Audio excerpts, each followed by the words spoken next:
हाय सांग मैंने जय जगन्नाथ मु पुणी मोर ब्रह्म मुहूर्त जर्नी स्टार्ट कर देछि। एठी देखि पारथुए मो घंटार 4टा बाजिछि वर्तमान। आम कॉलोनी दृश्य हूँ ब्रह्म मुहूर्तर देखु बहुत ही सुंदर आउ बहुत काम लगुच। ब्रह्म मुहूर्तर उठिया बहुत ही भल तो से आउ थे मो जर्नीटा को स्टार्ट करी। मु गाधुआ पाधुआ सब सारिकी मोर द्वारबंध पूजा करी।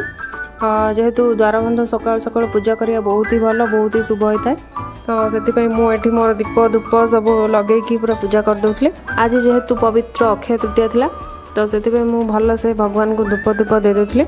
आज सोमवार पुणी ऑफिस भी जीवार थिला से बहुत जल्दी जल्दी सब काम सारिया को पड़ूला। द्वारबंध पूजा पर मो घर पूजा भी मुझे करदे। आज जेहेतु सोमवार ऑफिस भी जीवार थिला तो ऑफिस रो टेंशन एपटे घर काम सब सारिकी रोषेबास करिकी गला बेले बहुत ही टाइम लगे तो से मु जल्दी जल्दी सब सारिया पे चेष्टा करुँची। पूजा पूजी सब सारिकी मु ऊपर को पलि आसली छात ऊपर को टिके। एठी सूर्य भगवान भी पूरा उदय हेबा अवस्था रे सूर्य को अर्घ्य देकी मु पलि आसली मो छोट छोट गछ गुड़ा को देखिया पे। एठी गोटे छोट ब्राह्मी गछटे लगेइथिले जो थरे कि घास बास हो जाइथिला ताकू उपाड़ुथिले। तापर से पानी टिके दे देइथिले। सकाळ सकाळ छात ऊपर नजारा बहुत ही सुंदर लगे।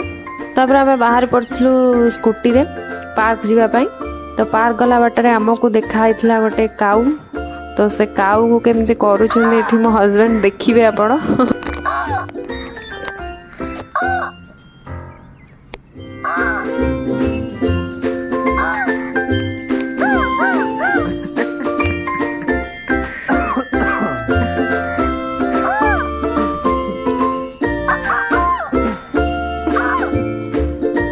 तो ये पलि आसु आम दिजन जाक पार्क तापर लगी आमको भोक।